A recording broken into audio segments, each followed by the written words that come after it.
వెంకటేశాయ. ఏడుకొండలవాడ వెంకటరమణ గోవింద గోవింద. శ్రీ శ్రీనివాస శ్రీ వెంకటేశ గోవింద గోవింద. కలియుగ ప్రత్యక్ష దైవం శ్రీనివాస పరబ్రహ్మ అనుగ్రహ విశేషంతో శ్రీమద్భాగవతంలో నవమ స్కంధంలోని విశేషాలు యథాశక్తి తెలుసుకుంటున్నాం. నారాయణం నమస్కృత్య నరం చైవ నరోత్తమం దేవీం సరస్వతీం వ్యాసం తతో జయముదీరయేత్. సుఖయోగీంద్రుల వారు పరీక్షిన్ మహారాజునకు సగర చక్రవర్తి వృత్తాంతాన్ని వర్ణించి చెబుతూ ఉన్నారు. ఇక్ష్వాకు వంశము, వైవస్వతమనువు పుత్రుడైనటువంటి ఇక్ష్వాకు యొక్క వంశక్రమాన్ని వర్ణిస్తూ అందులో సగర చక్రవర్తి వర్ణన చేస్తున్నారు. ఔర్వోపదిష్ట యోగేన హరిమాత్మానమీశ్వరం తస్యోత్సృష్టం పశు యజ్ఞే జహారాశ్వం పురందరః. సగర చక్రవర్తి గురువు గారి పేరు ఔర్వుడు. ఆ మహర్షి సహాయ సహకారాలతో ఉపదేశాలతో మంచి విజ్ఞానాన్ని సంపాదించినటువంటి సగర చక్రవర్తి తన శత్రువులందరినీ కూడా జయించాడు. కానీ గురువుగారు అన్నారు, ఔరవుల వారు శత్రువుల్ని చంపొద్దని చెప్పారు. దానివల్ల వాళ్ళందరికీ చావు లేకుండా కొన్ని శిక్షలు వేసి విడిచిపెట్టాడు. శిరోముండనం చేయటం, అలాగే కొంతమందికి పై వస్త్రం లేకుండా చేయటం, కొంతమందికి కింది వస్త్రం లేకుండా చేయటం. ఆ విధంగా తన తండ్రికి అపచారం చేసినటువంటి శత్రువులను సగర చక్రవర్తి శిక్షించాడు. ఆ తరువాత ఔరవుల వారి ఆదేశం మేరకు అశ్వమేధ యాగాన్ని ఆచరించాడు. పరమాత్మని మనస్సులో ఉంచుకుని శ్రీ మహావిష్ణువును సేవిస్తున్నట్లుగా భావన చేస్తూ యజ్ఞస్వరూపుడైన ఆ శ్రీ మహావిష్ణువుకి నమస్కరిస్తూ హరిం ఆత్మానమీశ్వరం, సాక్షాత్తు ఆ శ్రీ మహావిష్ణువు సంతృప్తి కోసమే నేను యజ్ఞం చేస్తున్నానని సంకల్పించి ఔరవుల వారి ఆదేశంతో అశ్వమేధయాగం చేసి అశ్వాన్ని విడిచిపెట్టాడు. తస్యోత్సృష్టం పశుం యజ్ఞే జహారాశ్వం పురందరః. అలా సగరుడు విడిచిపెట్టినటువంటి యాగాశ్వాన్ని దేవేంద్రుడు అపహరించాడు.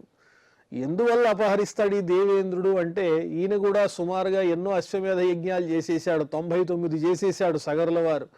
ఈ యజ్ఞం కూడా చేస్తే ఇంద్రుడితో సమానం అవుతాడు, తన పదవికి ఏదన్నా చేటు వస్తుందేమో అనేటువంటి ఆలోచనతో దేవేంద్రుడు ఆ యాగాశ్వాన్ని తస్కరించాడు. సుమత్యాస్తనయాదృప్తాః పితురాదేశకారిణః హయమన్వేషమాణాస్తే సమంతాన్యఖనన్ మహీం. మరి యాగాశ్వానికి రక్షణగా సగరుల వారు తన పుత్రుల్ని పంపించారు. సగర చక్రవర్తికి 2 భార్యలు, సుమతి, కేసిని అని. కేసిని అనేటువంటి భార్యకేమో అసమంజసుడనే పుత్రుడు ఒకడు కలిగాడు. మరి సుమతికేమో 60,000 మంది పుత్రులు. వాళ్ళంతా యోధానుయోధులు, గొప్పవాళ్ళు, పరాక్రమ సంపన్నులు, అల్లరి చేసేవాళ్ళు. అంటే సమాజానికి చేటు కూడా చేస్తారు వాళ్ళు, ఔద్ధత్యం ఎక్కువ. ఆ 60,000 మంది ఈ సగర చక్రవర్తి విడిచిపెట్టినటువంటి యాగాశ్వాన్ని రక్షిస్తూ వెనకాలే పెడుతున్నారు. కానీ దేవేంద్రుడు మాయారూపంతో ఆ అశ్వాన్ని అపహరించాడు. సుమత్యాస్తనయాదృప్తాః. వెంటనే 60,000 మందికి అహంకారం వచ్చింది, గర్వించారు. మేమంతా ఉండగానే యాగాశ్వం కనిపించకుండా పోయిందా అని ఆ యాగాశ్వాన్ని వెతుకుతూ సమంతాన్యఖనన్ మహీం, భూమిని తవ్వారు. ఎలా తవ్వారు అంటే వాళ్ళ గోళ్లే గడ్డపారల్లా ఉంటాయి. ఆ చేతులతోనే భూమిని అంతా తవ్వేశారు. ప్రాగుదీత్యాం దిశి హయం దదృశు కపిలాంతికే ఏషవాజి హరశ్చౌరః ఆస్తే మీలితలోచనః. అలా తవ్వి వెడుతూ ఉంటే ఈశాన్య దిక్కుగా ఒక మహానుభావుడు కూర్చుని తపస్సు చేసుకుంటున్నారు. ఆయనే కపిల మహర్షి. అసలు ఆయన దైవ సంకల్పం వల్లనే అక్కడ ఉన్నారు, ఎప్పటి నుంచో ఉన్నారు. ఇదిగో ఈ విధంగా సగర చక్రవర్తి కుమారులు రాబోతారు, వాళ్ళని శిక్షించటానికే అన్నట్లుగా ఆయన అక్కడ తపస్సు చేసుకుంటున్నారు. ఆ కపిల మహర్షి ఆశ్రమంలోనే ఆ దేవేంద్రుడు యాగాశ్వాన్ని ఉంచాడు. ఆ మహర్షిని చూడంగానే 60,000 మంది ఓహో ఇతడెవరో దొంగ, యాగాశ్వాన్ని అపహరించి ఏమీ తెలియని వాళ్ళలాగా తపస్సు చేసుకుంటున్నాడు. ఇది దొంగ తపస్సు తప్ప నిజమైనది కాదు, కళ్ళు మూసుకుంటే తపస్సు అయిపోతుందా అని అసలే అహంకారులు కదా. హన్యతాం హన్యతాం పాపః ఇతి షష్టి సహస్రిణః ఉదాయుధా అభియయు ఉన్మిమేష తదా ముని. ఇతన్ని చంపండి, ఇతడెవరో మాయావిగా ఉన్నాడు, కళ్ళు మూసుకుని తపస్సు చేసుకుంటున్నట్లుగా నటిస్తున్నాడు, ఇతడే యాగాశ్వాన్ని అపహరించి ఉంటాడని అహంకారంతో 60,000 మంది పుత్రులు కూడా, సగరుని పుత్రులు ఆ మహర్షికి అపచారం చేయటానికి సిద్ధమయ్యారు. ఉదాయుధాః, ఆయుధాలన్నీ పైకెత్తి ఆ మహర్షి మీదకు వచ్చారు. పాపం ఆ మహర్షి ఏమీ అనలేదు. ఒక్కసారి ఉన్మిమేష తదా ముని, కళ్ళు తెరిచి చూచాడు ఆయన కపిల మహర్షి. చూడంగానే స్వశరీరాగ్నినా తావత్ మహేంద్ర హృతచేతసః మహద్వ్యతిక్రమహతాః భస్మసాదభవన్ క్షణాత్. ఆ 60,000 మంది దేహంలో నుంచి అగ్ని పుట్టి, వాళ్ళ దేహం నుంచి పుట్టినటువంటి అగ్నితోనే వాళ్ళు భస్మమైపోయారు. మహేంద్ర హృతచేతసః, దేవేంద్రుడే వాళ్ళల్లో ఈ విధమైనటువంటి అహంకారాన్ని కలిగేటట్టుగా చేశాడు. ఎందువల్ల అంటే వీళ్ళు నశించాలి కాబట్టి. అందువల్ల ఈ 60,000 మంది కూడా తమ అహంకారంతో, ఆవేశంతో పూజ్యులైనటువంటి కపిల మహర్షికి అపచారం చేయబోయి వాళ్ళ దేహం నుంచి ఉద్భవించినటువంటి మంటలతో వాళ్లే దగ్ధమైపోయారు. మహద్వ్యతిక్రమహతాః, గొప్పవాళ్లను అవమానించినందువల్ల కలిగినటువంటి పరాభవం ఇది అని వర్ణిస్తున్నారు వ్యాసుల వారు. మహాత్ములు, సత్వసంపన్నులు, సాధువులు, భక్తులు ఎవరైతే ఉంటారో వాళ్ళ పట్ల విచక్షణారహితంగా చేసేటువంటి తప్పుడు పనులు చాలా పాపాన్ని ఇస్తాయి. ఆ పాపం వల్ల నాశనం కలుగుతుంది. వీళ్ళు కూడా అందువల్లే నశించిపోయారు. భస్మసాదభవన్ క్షణాత్, ఆ క్షణంలోనే వీళ్ళందరూ భస్మరాశులైపోయారు. నసాధువాదో మునికోపభర్జితాః నృపేంద్రపుత్రా ఇతి సత్వధామని కథం తమో రోషమయం విభావ్యతే జగత్పవిత్రాత్మని ఖేరజో భువః. ఈ మహర్షి చాలా సాధువు, అంటే సత్వసంపన్నుడు. ఎవరి పట్ల కోపం లేదు, మనస్సులో లేదు, ద్వేషము లేదు, ప్రేమ లేదు, నిరంతరము పరమాత్మ చింతనలో ఉంటారు. ఆయనే సాక్షాత్తు విష్ణువంశతో జన్మించినటువంటి వారు. కపిల మహర్షి అంటే విష్ణువే. మరి ఆయన ఎవరి మీదైనా కోప్పడి వారిని భస్మం చేశాడు అని అనటం పొరపాటు. ఈ 60,000 మంది మీద కపిల మహర్షి ఆగ్రహించటం వల్ల వాళ్ళు భస్మం అయిపోయారనేది లోకంలో ఉన్నటువంటి ఒక అపవాదు తప్ప నిజానికి ఆ మహర్షి అటువంటి లక్షణం కలిగిన వారు కాదు. నృపేంద్రపుత్ర ఇతి సత్వధామని, అంటే ఈ జగత్తే నిండి ఉన్నటువంటి పరమాత్మ ఆ కపిల మహర్షి స్వరూపంలో ఉన్నాడు. జగత్తునే పవిత్రం చేయగలిగినటువంటి శక్తి సంపన్నుడైన ఆ కపిల మహర్షి కోపంతో సగరపుత్రుల్ని ఈ విధంగా దగ్ధమైపోండి అని అన్నాడు, లేదా తన చూపుతోనే వారిని దహించేశాడు అని లోకంలో వచ్చినటువంటి నానుడు ఏదైతే ఉందో అది సత్యమైనది కాదు. కథంతమో రోషమయం విభావ్యతే జగత్పవిత్రాత్మని ఖేరజో భువః. ఈ తమో గుణము, రోషము ఇలాంటివన్నీ ఎవరికి ఉంటాయంటే తామసులకి, అసుర స్వభావం కలిగినటువంటి వాళ్ళకు ఉంటాయి. కానీ ఇలాంటి లక్షణం ఆ మహర్షిలో ఎందుకుంటుంది? ఆయన ఎలాంటి వాడు అంటే జగత్పవిత్రాత్మని, జగత్తునంతటినీ పునీతం చేసేటువంటి వాడు. కాబట్టి ఆ మహర్షి వీళ్ళకి ఏ విధంగానూ కావాలని అపకారం చెయ్యలేదు.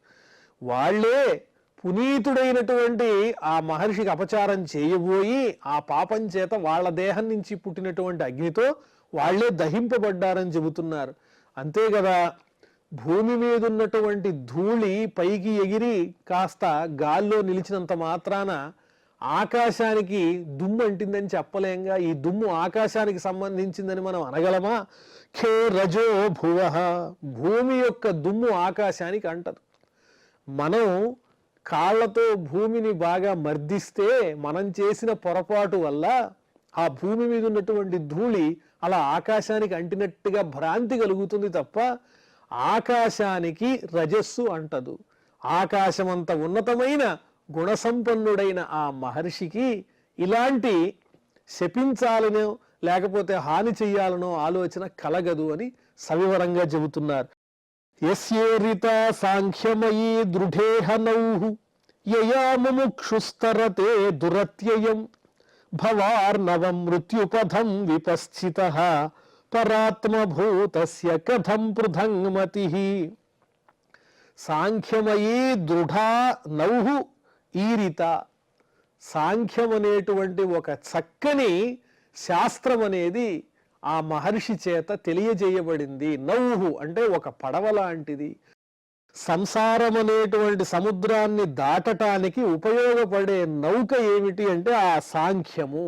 అలాంటి ఒక చక్కని సాంఖ్యం అనేటువంటి నౌకను, భవసాగరాన్ని దాటటానికి ఉపయోగపడేటువంటి చక్కని మార్గాన్ని అందించినటువంటి ఆ మహర్షి మోక్ష సామ్రాజ్యాన్ని అందించేటువంటి ఒక మార్గాన్ని చూపించాడు. కానీ ఇలాంటి తమోగుణంతో కూడిన పనులైతే ఆ మహర్షి చేయడు కదా. యయా ముముక్షుస్తరతే దురత్యయం. మోక్షాన్ని కోరుకునేవారు ఎవరైనా కూడా ఆ మహర్షి ఇచ్చినటువంటి ఈ సాంఖ్యయోగ మార్గంతో మోక్షాన్ని పొందవచ్చు. ముక్తిని పొందేటువంటి మార్గం చూపించేటువంటి వాడు ఈ మహర్షి. దురత్యయం దాటశక్యముగానటువంటి ఈ సంసారం అనే సముద్రాన్ని దాటడానికి అద్భుతమైన చక్కని సాంఖ్యం అనే నౌకను అందించినటువంటి వాడు ఆ పరమాత్మ కపిల మహర్షి. భవార్ణవం మృత్యుపథం.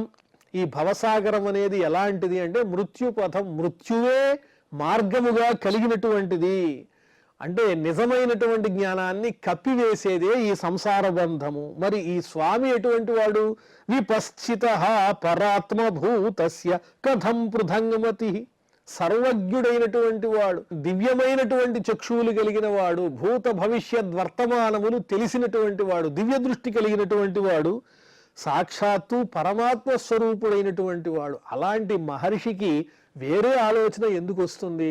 వాళ్ళెవరో మూఢాత్ములై తన పట్ల అపచారం చేయబోతే ఆ కాస్తతోనే తన తపశ్శక్తిని వినియోగించి వాళ్ళందరినీ కూడా భస్మం చెయ్యాలి అని ఆయన కోరుకోడు. మరి అపచారం ఎక్కడ జరిగింది అంటే అది స్వయంకృతాపరాధమే. ఆ సగరుని కుమారులైనటువంటి ఆ 60,000 మంది సుమతి పుత్రులు పరమాత్మ సమానుడైనటువంటి కపిల మహర్షి పట్ల చేసినటువంటి అపచారమే వారికి హానిగా పరిణమించింది అని చెబుతూ, యో సమంజస ఇత్యుక్తః సకేసిన్యాః నృపాత్మజః తస్య పుత్రో అంశుమాన్ నామ పితామహ హితే రతః. సగర చక్రవర్తికి కేసిని అనేటువంటి భార్య యందు కలిగినటువంటి వాడు అసమంజసుడు అనేటువంటి కుమారుడు. తస్య పుత్రో అంశుమాన్. ఆ అసమంజసుని యొక్క కుమారుని పేరు అంశుమంతుడు. అతడు నిరంతరము తాతగారైనటువంటి ఆ సగర చక్రవర్తిని సేవిస్తూ ఉంటాడు. తాతగారి మార్గంలోనే పయనిస్తూ ఉంటాడు. బుద్ధిమంతుడు అతడు. అసమంజస ఆత్మానం దర్శయన్ అసమంజసం జాతిస్మరః పురాసంగాత్ యోగి యోగాత్ విచాలితః. సగర చక్రవర్తికి ఉన్నటువంటి 2 భార్యలు, కేసిని, సుమతి అనే పేరు కలిగినటువంటి భార్యలలో సుమతి పుత్రులైన 60,000 మంది యాగాశ్వాన్ని అనుసరించి వెళ్ళారు. అక్కడ కపిల మహర్షికి అపచారం చేసి దగ్ధమైపోయారు. మరి ఇంకొక భార్య ఎవరు సగర చక్రవర్తికి అంటే కేసిని అనే పేరు కలిగినటువంటి భార్య. ఆమెకు జన్మించినటువంటి వాడు అసమంజసుడు. ఆ అసమంజసుని యొక్క కుమారుడు అంశుమంతుడు. అంటే సాక్షాత్తు సగర చక్రవర్తి మనుమడు. అతడు తాతగారి పట్ల వినయ విధేయతలు కలిగినటువంటి వాడు అని వర్ణించి చెప్పి, మరి అతడు అసమంజసుడు అనేటువంటి అంశుమంతుని తండ్రి ఎలాంటి వాడు అనగా కేసినికి పుట్టినటువంటి కుమారుడు ఎలాంటి వాడో చెబుతున్నారు. అసమంజస ఆత్మానం దర్శయన్ అసమంజసం. పేరుకి తగినట్లుగానే ఆ కేసినీ పుత్రుడైనటువంటి అసమంజసుడు ఎన్నో రకాలైనటువంటి పొరపాట్లు చేసినట్లుగా చూపించేవాడు లోకానికి. నిజానికి అతడు జ్ఞాని, కానీ లోకానికి మాత్రం అతడు ఎన్నో తప్పులు చేసినట్లుగా ప్రకటించాడు. జాతిస్మరః.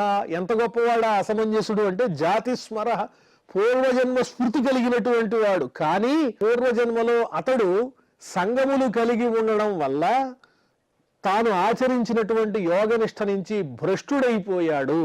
పురా సంగాత్ యోగి యోగాత్ విచాలిత. తాను యోగి అయి ఉండి కూడా సంగములు కలిగి ఉండడం వల్ల ఆ యోగ మార్గం నుంచి భ్రష్టుడైపోయాడు.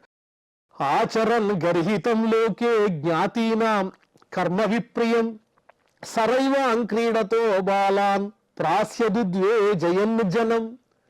ఈ అసమంజసుడిగా ఉన్నటువంటి ఆ యోగి ఎటువంటి పనులు చేసేవాడు సగరపుత్రుడు అంటే, రాజ్యంలో ఉండేటువంటి ఎంతో మంది ప్రజల యొక్క పిల్లల్ని తీసుకువెళ్ళి సరయూ నదిలో పడవేసేవాడు. అలా పడవేస్తే వాళ్ళంతా మరణించినట్లుగా అందరూ భావించేవారు. ఆచరన్ గర్హితంలోకే, లోకంలో ఉన్న వాళ్ళంతా అతన్ని నిందించేటువంటి పనులన్నీ చేశాడు. అలాగే బంధువుల పట్ల ఇష్టం లేనటువంటి పనులన్నీ చేశాడు. విప్రియం కర్మ, ఏ పని చేస్తే బంధువులు బాధపడతారో అలాంటి పనులన్నీ చేసేవాడు. సరైవాం క్రీడతో బాలాన్ ప్రాస్యతు ఉద్వేజయన్ జనం. జనులందరినీ భయభ్రాంతుల్ని చేస్తూ సరయూ నదిలో పిల్లల్ని తీసుకువెళ్లి పడవేసేవాడు. ఏవం వృత్తః పరిత్యక్తః పిత్రా స్నేహమపోహ్య వై యోగైశ్వర్యేణ బాలాంస్తాన్ దర్శయిత్వా తతో యయౌ. ఈ విధమైన పనులు చేస్తూ ఉంటే జనులంతా వెళ్ళి సగర చక్రవర్తికి మొరబెట్టుకున్నారు. మహారాజా, మీ పిల్లవాడు అయినటువంటి అసమంజసుడు అసమంజసమైన పనులు చేస్తూ ఉన్నాడు, మీరు రక్షించాలి అంటే మరి ప్రజల్ని పాలించవలసినటువంటి రాజు ఏం చెయ్యాలి? తప్పనిసరిగా ధర్మానికి కట్టుబడి ఉండాలి. కాబట్టి తన పుత్రుడైనటువంటి అసమంజసుడిని దేశం నుంచి బహిష్కరించాడు ఆ సగర చక్రవర్తి. అప్పుడు ఏం చేశాడు ఈ అసమంజసుడు అంటే, నదిలో పడవేసినటువంటి పిల్లలందరినీ తన యోగ మార్గంతో మళ్ళీ తీసుకొచ్చి తల్లిదండ్రులకు అప్పగించాడు. ఆ ప్రజలంతా కూడా ఆశ్చర్యపోయారు, ఇంత గొప్పవాడా ఇతను అని తర్వాత తెలుసుకున్నారు. మహారాజు కూడా బాధపడ్డాడు, అయ్యో నా కుమారుణ్ణి నేను అనవసరంగా దేశ బహిష్కృతుణ్ణి చేశాని అని.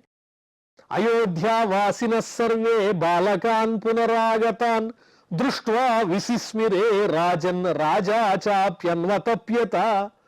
అయోధ్యావాసులైన ప్రజలందరూ కూడా ఈ విచిత్రాన్ని చూసి ఆశ్చర్యపోయారు. అయ్యో, మన పిల్లల్ని అసమంజసుడు సరయు నదిలో పడేశాడు అనుకున్నాం, మన పిల్లలు మరణించారు అనుకున్నాం, కానీ ఈయన తన యోగ శక్తితో మళ్ళీ వాళ్ళందరినీ తీసుకొచ్చాడు, మహానుభావుడు అనుకున్నారు.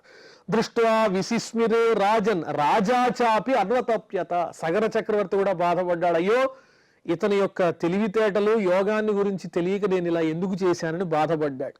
అతని కుమారుడే, ఆ అసమంజసుని యొక్క కుమారుడే అంశుమంతుడు అని చెబుతూ, అంశుమాన్ చోదితో రాజ్ఞా తురంగా అన్వేషణే యయౌ పితృవ్యఖాతానుపదం భస్మాంతి దదృశే హయం. ఆ అంశుమంతుడు బయలుదేరి తాతగారి ఆదేశాన్ని అనుసరించి యాగాశ్వాన్ని తీసుకురావడానికి వెళ్ళాడు. యాగాశ్వం వస్తే తప్ప అశ్వమేధ యాగం పూర్తి కాదు కదా. ఆ తురంగాన్ని, గుర్రాన్ని అన్వేషిస్తూ వెళ్ళాడు. అక్కడ తమ తండ్రులు చేసినటువంటి గోతులన్నింటినీ చూశాడు. పితృవ్యఖాతానుపదం భస్మాంతి దదృశే హయం. వారు చేసినటువంటి గోతుల వెంట ప్రయాణించి కపిల మహర్షి ఆశ్రమంలో ఉన్నటువంటి యాగాశ్వాన్ని చూచాడు అంశుమంతుడు. తత్రాసీనం మునిం ప్రేక్ష్య కపిలాఖ్య మధోక్షజం అస్తౌత్ సమాహితమనాహ ప్రాంజలి ప్రణతో మహాన్. బుద్ధిమంతుడు కదా. ఈ సుమతి పుత్రులు 60,000 మందిలాగా కాదు, వాళ్ళు పెద్దవాళ్ళైనా అంశుమంతుని కన్నా బుద్ధిలో చిన్నవాళ్ళు. అంశుమంతుడు వినయ విధేయతలు కలిగిన వాడు కాబట్టి కపిల మహర్షిని చూడంగానే 2 చేతులు జోడించి నమస్కారం చేసి ఆయన అనుగ్రహం కోసం ఎదురు చూస్తున్నాడు. కపిల మహర్షి అంటే సాక్షాత్తు శ్రీ మహావిష్ణువే. అస్తౌత్ సమాహితమనాహ, ఏకాగ్రతతో కూడినటువంటి మనస్సుతో ఆ మహర్షిని ప్రసన్నం చేసుకోవటం కోసం చక్కగా స్తుతిస్తూ ఉన్నాడు ఈ అంశుమంతుడు. అంశుమాన్ ఉవాచ న పశ్యతి త్వాం పరమాత్మనోజనో న బుధ్యతేద్యాపి సమాధియుక్తిభిః కుతోపరే తస్య మనశ్శరీరధీ విసర్గ సృష్ట వయమ ప్రకాశాః. ఓ మహానుభావా, ఓ మహర్షి, నీవు సామాన్యుడవా? సాక్షాత్తు శ్రీ మహావిష్ణు స్వరూపుడవే కదా. అందువల్లనే అందరినీ సృష్టిస్తున్నాను అనుకునేటువంటి బ్రహ్మదేవుడు కూడా ఎంత తపోనిష్టతో యోగ మార్గంతోనైనా నీ గురించి తెలుసుకోలేడు ఓ కపిల మహర్షి స్వరూప శ్రీ మహావిష్ణు. అలాంటి బ్రహ్మగారే తెలుసుకోలేకపోతే సామాన్యులమైనటువంటి మేమెంత? మనశ్శరీరధి విసర్గ సృష్టాః. నీ గురించి తెలుసుకోలేని బ్రహ్మచేత సృష్టింపబడిన సామాన్యులమైనటువంటి మేము ఈ శరీరము బుద్ధి ఇవన్నీ కూడా ఎవరి చేత ఇవ్వబడ్డాయి మాకంటే బ్రహ్మగారి చేత ఇవ్వబడ్డాయి. మమ్మల్ని సృష్టించిన ఆ బ్రహ్మే నీ గురించి తెలుసుకోలేకపోతే ఇక సామాన్యులమైన మేమెలా తెలుసుకుంటాం? వయం అప్రకాశాః, మేమైతే ఏ విధమైనటువంటి జ్ఞానము లేనివారమయ్యా ఓ కపిల మహర్షి. ఏ దేహభాజస్త్రిగుణ ప్రధానాః గుణాన్ విపశ్యంత్యుతవాతమశ్చ యన్మాయయా మోహిత చేతసస్తే విదుస్వసంస్థం నబహి ప్రకాశాః. ఈ లోకంలో ఉన్న జనులున్నారే వీళ్ళు ఎలాంటి వాళ్ళు? బహి ప్రకాశాః, బాహ్యమునందు కనిపిస్తున్నటువంటి నశించిపోయే విషయములు సుఖాలు చూచి అవే నిజాలనే భ్రాంతిలో తిరిగేటువంటి వాళ్ళు తప్ప వాళ్ళు నిజమైన జ్ఞానాన్ని కలిగి లేరు. ఏ దేహభాజ త్రిగుణ ప్రధాన, ఈ దేహాన్ని ధరించిన వాళ్ళందరూ త్రిగుణ ప్రధాన, సత్వ రజస్తమో గుణములతో పీడింపబడేటువంటి వాళ్లే. ఆ మాయలో ఉంటారు తప్ప నిజమైన జ్ఞానం పొందలేరు. గుణాన్ విపశ్యంత్యుతవా తమశ్చ, తమో జ్ఞానంతో కూడి ఉంటారు, అజ్ఞానం అనే అంధకారంతో కూడి ఉంటారు.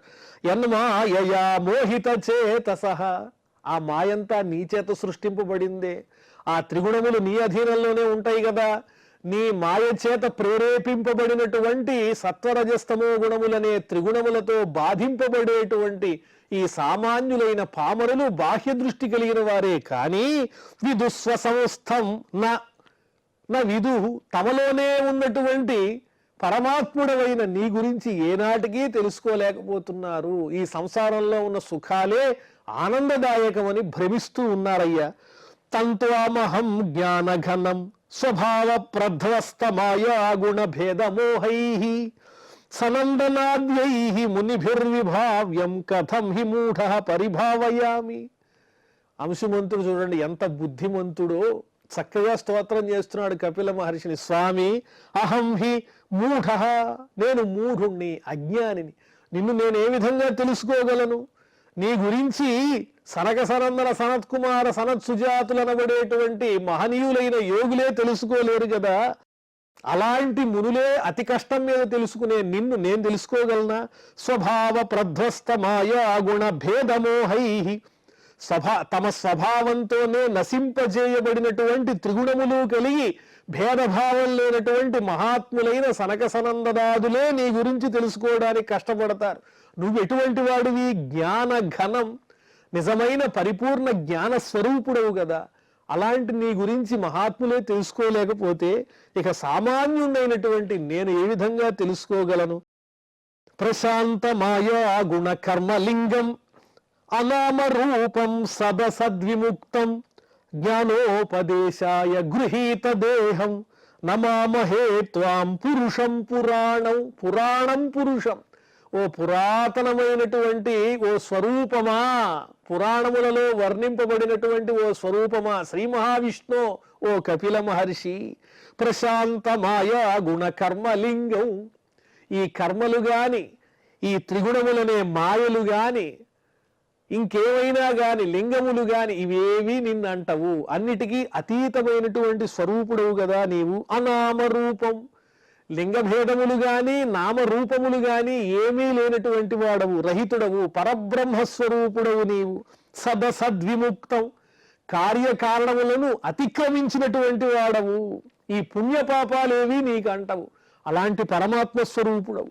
మరి ఈ దేహం ఎందుకు స్వీకరించావు కపిల మహర్షి స్వరూపాన్ని అంటే జ్ఞానోపదేశాయ గృహీత దేహం, పామరులైనటువంటి మా బోంట్లకు నిజమైన జ్ఞానాన్ని అందించడం కోసమే, పరమాత్మ జ్ఞానాన్ని అందించడం కోసమే గృహీత దేహం, ఇటువంటి చక్కని స్వరూపాన్ని ధరించావు.